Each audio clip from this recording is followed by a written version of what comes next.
конокто Төлекан Исмаилова, Бир дүйнө Кыргызстан коомдук адам укуктарын коргоо кыймылынын директору. Рахмат убакытта биздин студияга келгениңизге. Акыркы мына адам укуктары боюнча окуялар, чек арадагы окуялар, Баткендеги, анан жанагы кээ бир журналисттерге басым болуп, мындай чабуул сыяктуу болуп атат, чабуул да. Кандай баалап атасыздар сиздер? Эмне үчүн мындай нерселер акыркы мезгилде көбөйүп кетти? Эми бул көп жылдан берки топтолгон тажрыйба деп айтып келебиз. Анткени ошо мылтык менен атып Аксы трагедиясында башынан өткөргөнбүз.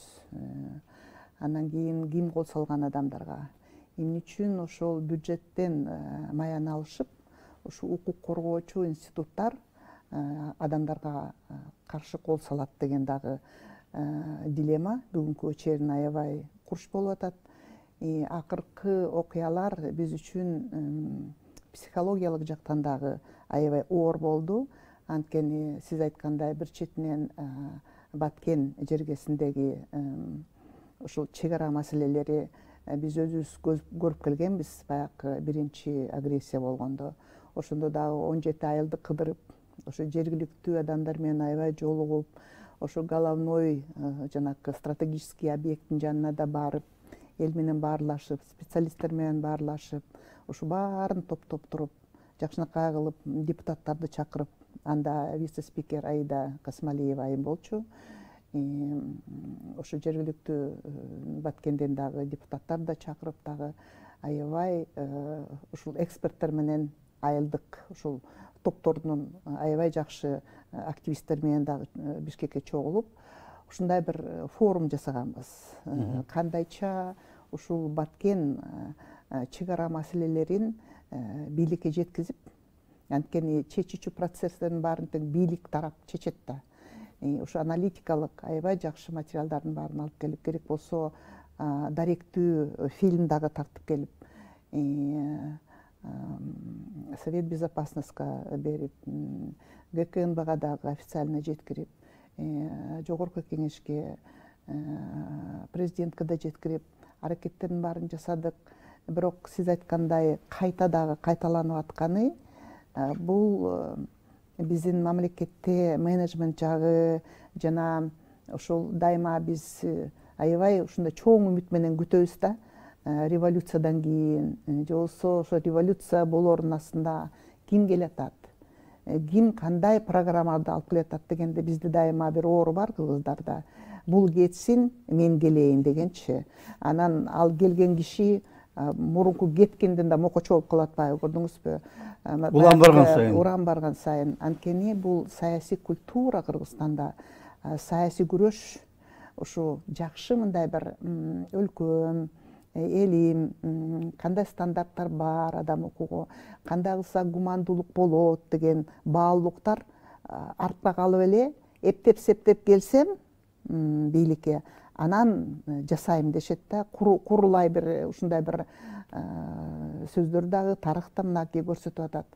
Биз билебиз 2005-жылы мен ошондо Агүдүн жанында чыдай албай ыйлап аткан мезгилде ошол Союз кинематографисттердин мүчөсү дагы ошондо жанында туруп, сен эмне ушунчалык капаланып атасың дегенде, мен айтканда ошо аксыдан келатканда дагы саясий күчтөр, саясий партиялар, алардын кээ бир урандары аябай тынчтык форматка топ келбей келген да. Мисалы, канга кан, же болбосо Акаевдин башын кесебиз, же болбосо биз ушу келгенде ушинтебиз, жерди алабыз деген ураандар ошол 2005-жылдан кийин Бишкектин тегереги кандай болгон, ошо революционер келгенде жерлерди алышкан өзүнүн кызыкчылыгына, же болбосо ушундай бир коррупцияга малынган. Анан мени таң калтырган нерсе, ушул ОБСН жанына дагы биз чыгып, ошондо анда Акматалиев беле, мурунку министр МВД, баягы Аксы трагедиясынын убагында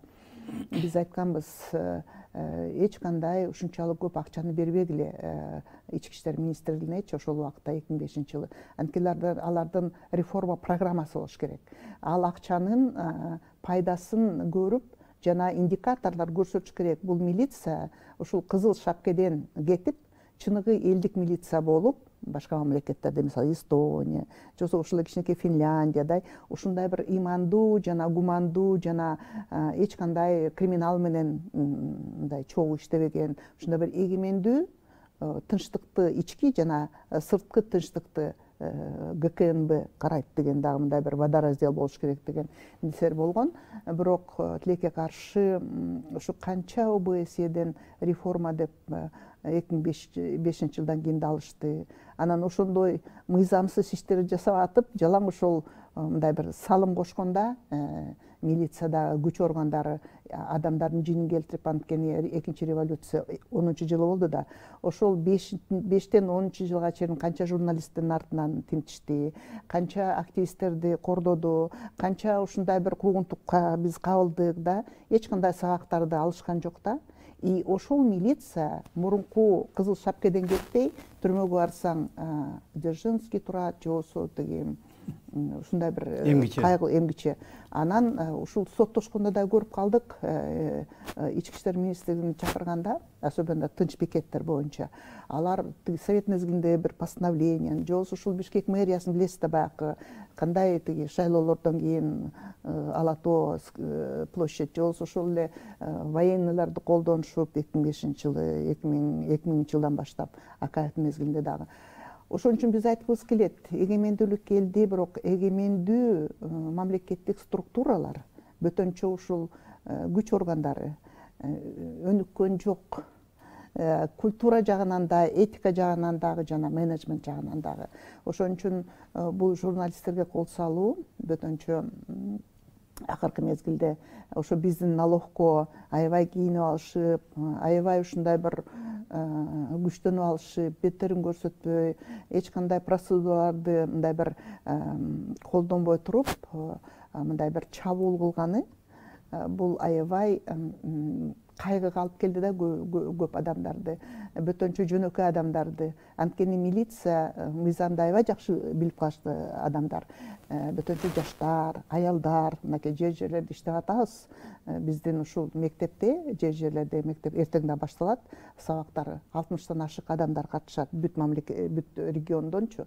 Ошондо да кейген нерсе, эмне үчүн ушундай бир күчтүү татынакай күч органдары чек араны коргогон жок. Эмне үчүн ушундай бир коргогондо агрессияны күтпөй, prevention деп коет, келе турган алдын алуу чаралардын баарын тең көрүш керек да.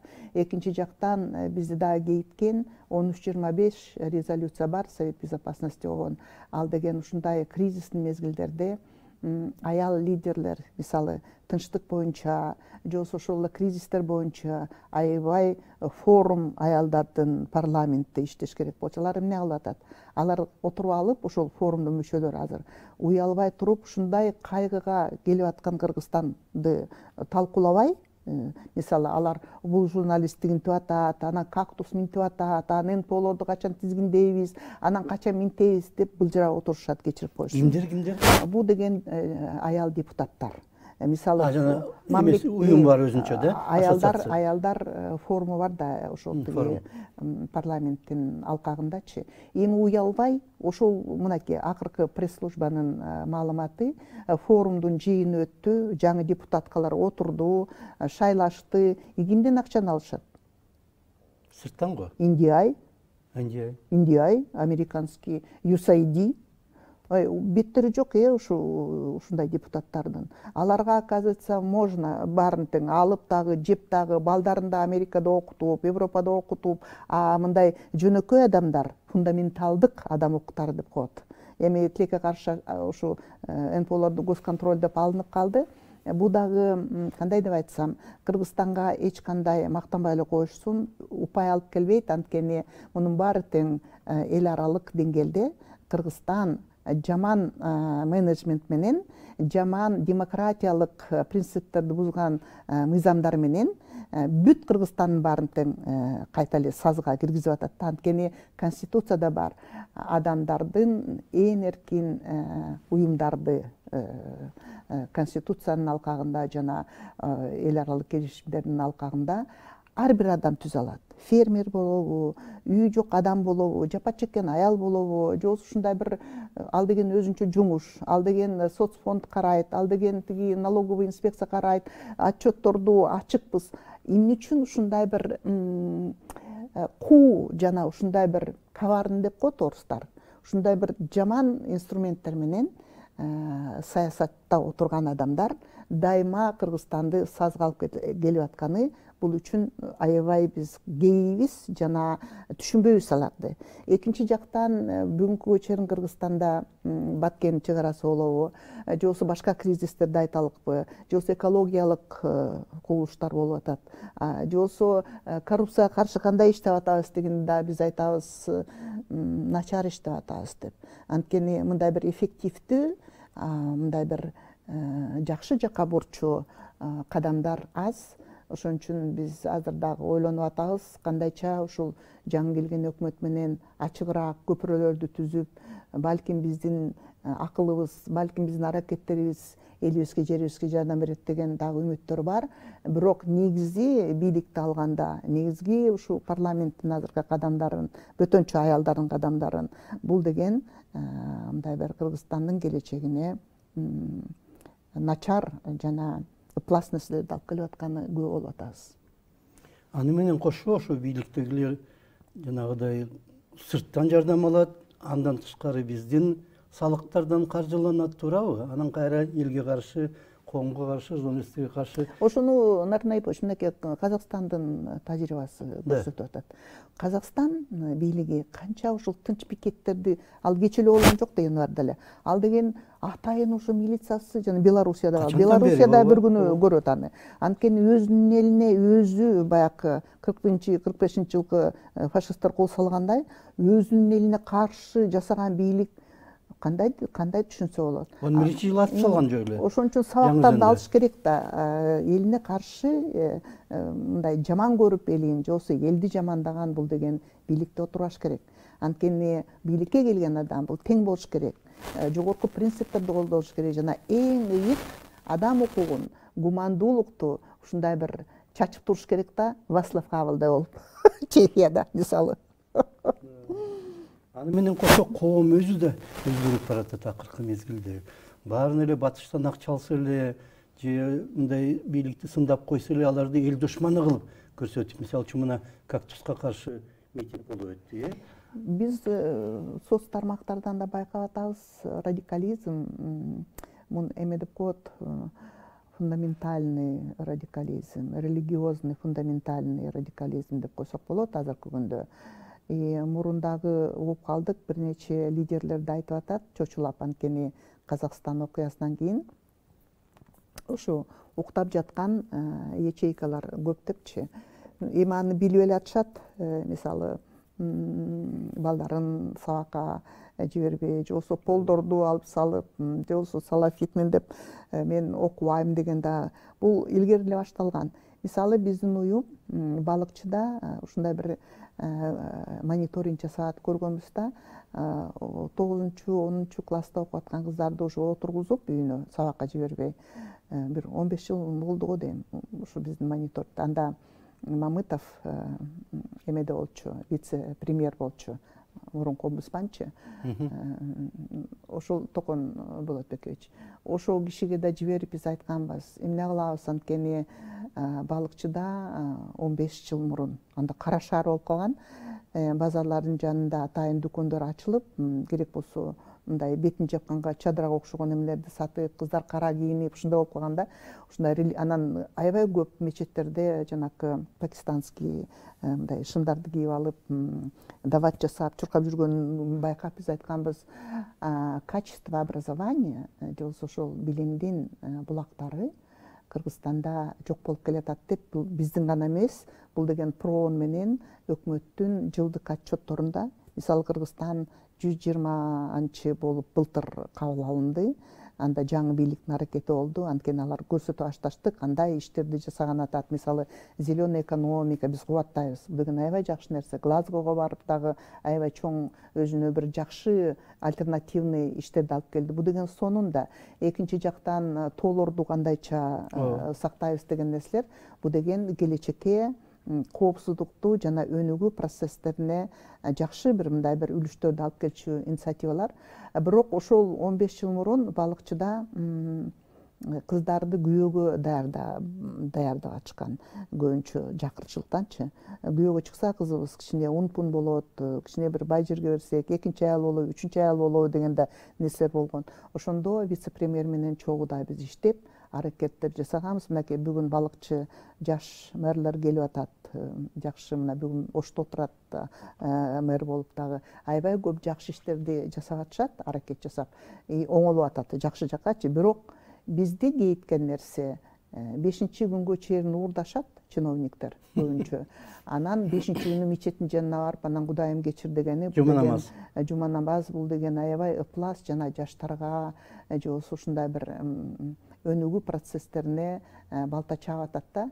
Же чыныгы исламдын баалуулуктарын билип туруп, ушундай бир жакшы мындай бир гумандуу, мисалы католиктер Европада кандай жардам беришет элине, кандай бир жакшы программалар, мисалы Каритас Францияда.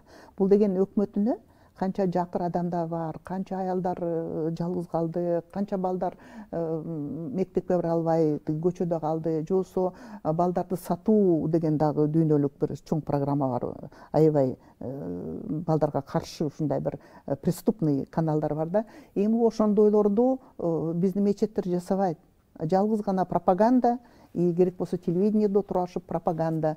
Бул деген аябай ушул билим булагына дагы, ошон үчүн ички иштер министрлиги же болсо силовые структуры деп коет, билим булагы, министерство культуры, бул деген аябай адамдарга жакын, аябай жакшы мындай духовный жактан дагы жана адам укугу боюнча коопсуздукту ички тышка алып келчү нерселер бүгүнкүгө чейин жакшы программалар болбой атат, реформалар болбой атат. Бул өкүнүчтүү. Бири менен айкалышып иштесе, чогуу бир эме менен, бир багытта, ар ким өзүнүн эле эми бизде кландык, үй-бүлөлүк жана достук жана ушундай тааныштык, регионалдык дагы чоң кризистер бар. Мисалы, бүгүнкүгө чейин кандай бөлүнүшөт? Аябай кейиштүү да. Эми аны азыр айтсак дагы айтат, бул дагы ушундай айтып атат деп. Бирок мынакей түштүк түндүк деген дагы бул өзүнчө бир чоң формат. Аны биз жасаган жокпуз эл. Же болбосо тажик кыргыз, же болбосо өзбек кыргыз дегенди биз жасаган жок. Бул саясатчылардын оюну да. Жалаң ошо саясатчылардын бийликке келем жана ушундай популисттик ушундай бир иштерди жасайм деп, же болбосо биз аксыга эмне Бекназаров үчүн чыгып турбузбу? Мы его знать не знали. Көрдүңүзбү? Биз деген ошол январь 6-сында чыкканда ачкачылыкка биз айтканбыз, кантип ушул аткаруу бийлиги мыйзам бултагына кол салды. Эми депутаттык шайлоого барса, шайлоочуларына барса, кантип аны ушундай бир зордуктап түрмөгө алып кетти деп. Көрдүңүзбү, канча балдар каза болду? Эски 10 жыл мурдагы нерселердин чокуп. Карабайсызбы эми?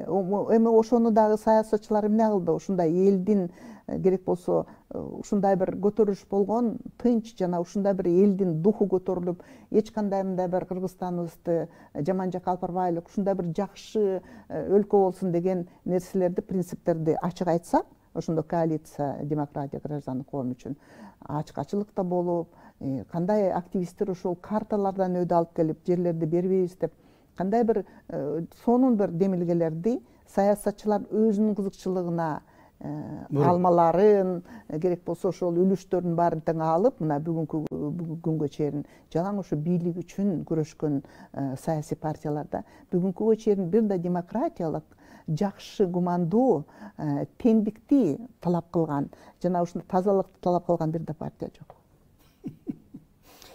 Баткендеги чек ара эмне болуп, кандай кылып, мына былтыр аябай катуу киришти эле биздин жетекчилер, жаңы жетекчилер 3 айда чечип коебуз дегендей болду эле. Өзбекстан менен чек араны эмгиче жакшы болбой атат, улам жаңы чатак чыгып атат. Нарин Айпович, эгемендүүлүк алганбыз, бирок бул деген виртуальный болуп атат да, или фасадный болуп атат. Эгемендүүлүк мамлекет деген мынакей Прибалтиканы алгыла, Финляндияны алгыла, Чехияны алгыла, жана башкаларды, ошо советский блоктон мурунку постсоветский өлкө, Польшаны да. Бул деген эгемендүүлүк деген, бул деген улут жана баалуулуктар жана улуттун аң сезими да, эртең бул болот, бир айдан кийин бул болот, биз улутпуз, биз кыргызстандыкпыз, биз момунтебиз 5 жылдан кийин, 3 жылдан кийин муну өткөрөбүз деген. Бизде андай пландар барбы? Керек болсо мына чек ара боюнча ошол чек аранын планы болуш керек да, план чрезвычайных ситуаций деген. Анда альтернативалар болуш керек. Ким барат, председатель ГКНБ барабы, же замы барабы, же башкалар барабы, аларды ушундай бир жакшы мындай бир толкундатып турган жана күч берип турган, бул деген альтернативный стратегиялар да. А биз эмнени көрүп атабыз? Барышат дагы биз мынтип койдук деп, ал даже элге жетпей протоколдорду эл кийин билип алып, мына бүгүн депутаттар чыр салып атат, что ал протоколдор Кыргызстан үчүн аябай кесепети жаман деп. Көрдүңүзбү? Ал деген чечүүчү процесс деген, мен үйрөтпөй эле коеюн, мен 19 жыл иштегем өкмөттө, структураларда. Ал деген кеңешип, ошону ачык кылып, өзүнүн кызыкчылыгын ойлобой, мен мынтип койсом анан тияктан акча келет, же болбосо мынтип берип койсом анан мен рейтингим көтөрүлөт дебей, ушу Кыргызстан үчүн жана Орто Азия үчүн эмне кылабыз, кандай кылабыз дегенде, мисалы биз үчүн, укук коргоочулар үчүн бизге чек аранын да кереги жок. Көрдүңүзбү? Анткени алака береше Орто Азияда да аябай сонун экономикалык жактан жардам берүүчү нерсе да. А бизде чек аралар кимге иштейт? Баткен, наркотрафик, торговля людьми жана башкалар. Көрдүңүзбү? Эми ошо элдин айткан сөздөрүн эметкенде мындай фактылар бар. Ал совет мезгилинен белген тропы, жолдор, наркотрафик. Ошон үчүн а жерде российский дагы өзүнчө бир мындай бир күч бар, туурабы? Афганистандын күчү бар, кандайча акча жасап жана кандай иштер болуп аткан. Ошон үчүн биз айтат элек, жанакы московский механизм деп коет ОБСЕнин, ал бир жакшы мындай бир саясий эрк болсо, эч кандай Тажикстанды карабай, тияк-биякты карабай туруп, алар менен акылдашып, бирок эгемендүү сонун эксперттарды алып келип, жана кандайча айтсам, парламенттер менен чогуу мындай бир стратегический аябай жакшы чечимдерди чыгарыш керек болчу. Анда Тажикстан да ойлонот эле, Өзбекстан да ойлонот эле, Кыргызстан да ойлонот эле. Анткени карталарды карасаңыз, совет мезгилиндеги, мынакей Жириновский айтып атпайбы, керек болсо Орто Азияны биз тизеге бир элементти коюп коебуз деп. Анткени энергетика жактан кайсы кнопканы басыш керек билебиз деп. Же болбосо караңызчы, жанакы транспортный коммуникация деп коет, анын баары тең тетиги Эчагале совет мезгилинде Кремль жасап койгон да. Кайсы кнопкага неметиш керек? Анклавтар жалгыз гана бул Орто Азияда эмес, тигинеки анклавтар Молдовада да бар, мынакей Арменияда бар. Керек болгондо кнопканы эметип коюп, мынакей Кремль өзүнүн саясатын бүгүнкүгө чейин 30 жыл өттү. Ошон үчүн бул жерде аябай акылдуу жергиликтүү адамдар менен жана депутаттар менен билген картаны жана тышкы иштер министрлиги да көп катышкан да бул протокольный иштерге. Ошон үчүн этикалык жактан дагы бир да жарандын көңүлүн оорутпай, мындай бир мыйзам ченеминде, тарыхый документтер ченеминде чечиш керек. Анан муну берип коебуз, анан тигини берип коебуз, анан мынтип коебуз деген, бул деген аябай саясатта коомго жана өнүгүү процесстерине жаман таасирин берип атат. Дипломаттар да жок болуп атат. Мындай кадыр барктуу эки тарап тең сөзүн угала тургандай. Ал үчүн чакырыш керек да специалисттерди, форум жасаш керек.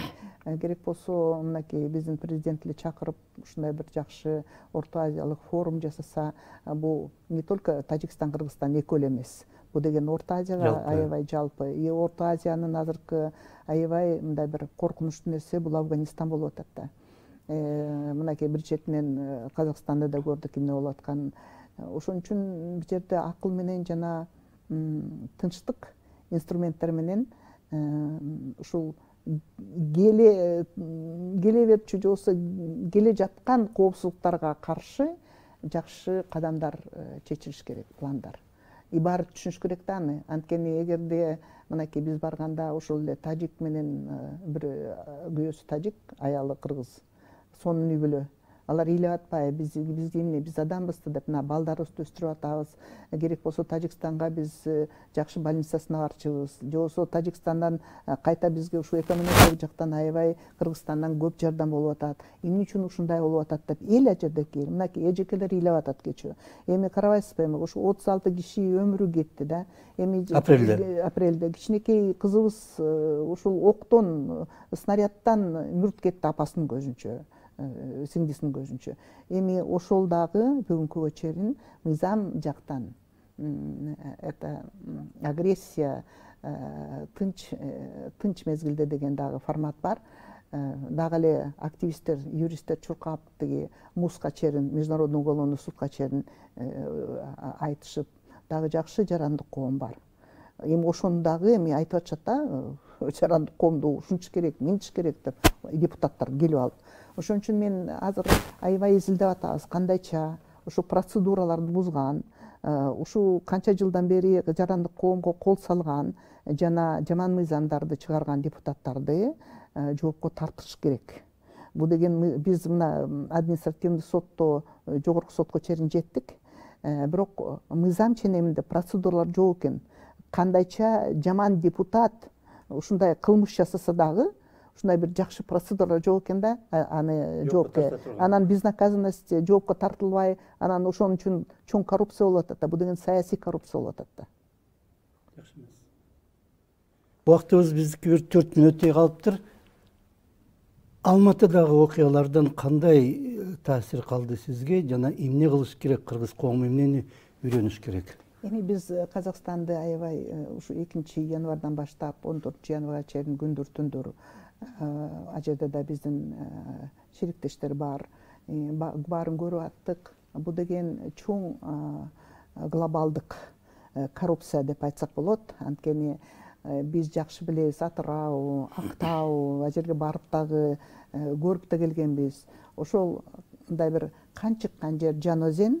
Ошол мыйзам ченеминде бүгүнкүгө чейин 10 жыл өтсө дагы ким аны жасаган жоопкерчиликке тартылган эмес, аксыдай эле.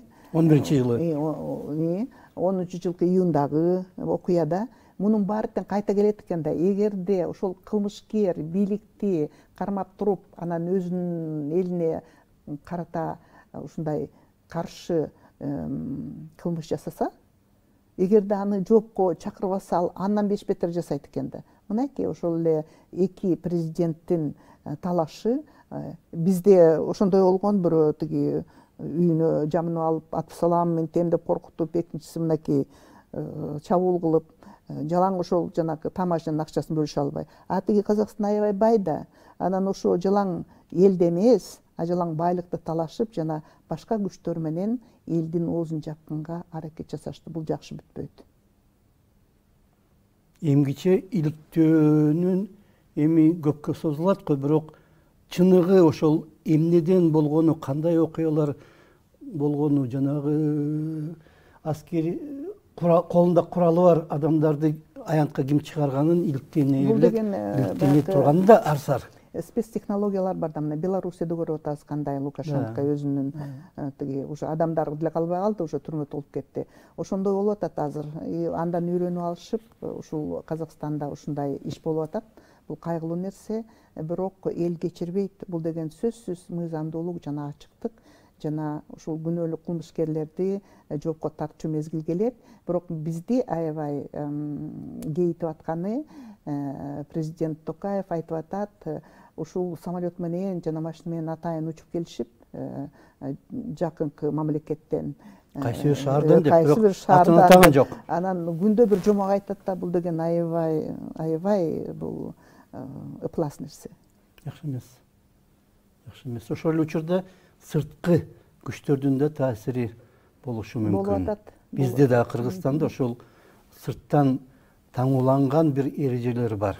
Эми таможенный союзга билбейм, алмашташкан ичине анчалык жанталашып кирип, жана бизди Россияга кул кылып берди. Бул деген же болсо 2016-жылы эмнеге референдум жасады, жана ушунчалык чабуул жасады өзүнүн элине жана мамлекетине. Мына эми түрмөдө отурат. Ошон үчүн сабак алыш керек азыркы саясатчылар үчүн. Таза иштесе, коомдун кызыкчылыгы үчүн иштесе мамлекеттин, коомдун, жалпы элдин мындай нерселер болбойт эле да. Лидерлер кайта жыргайт да, лидерлер өсөт да. Мынакей карагылачы, тарыхты канча мамлекетте лидерлери менен кубанышат жана барктайт жана аябай үлгү алышат. Сыйлайт. Ошон үчүн бул лидерлерге да керек да. Гумандуулук жана тазалык жана жакшы иштер. Анан ар ким өзүнүн эле чөнтөгүн ойлой берсе, өзүнүн кызыкчылыгын ойлой берсе, баары бир кийин айланып келет экен да. Ошон үчүн ыплас тиги мыйзамсыз мамлекет болуп атпайбы? Азыр чогултса мынакей маргинальный группалар аябай көп. Бул дагы бийликке каршы чоң жаман нерсе. Зыян. Рахмат сизге. Убактыбыз да бүтүп калыптыр. Бизде конокто Түлекан Исмаилова болду. Бир дүйнө Кыргызстан адам укуктарын коргоо кыймылынын директору. Рахмат сизге. Рахмат сизге. Саламат болуңуздар. Рахмат.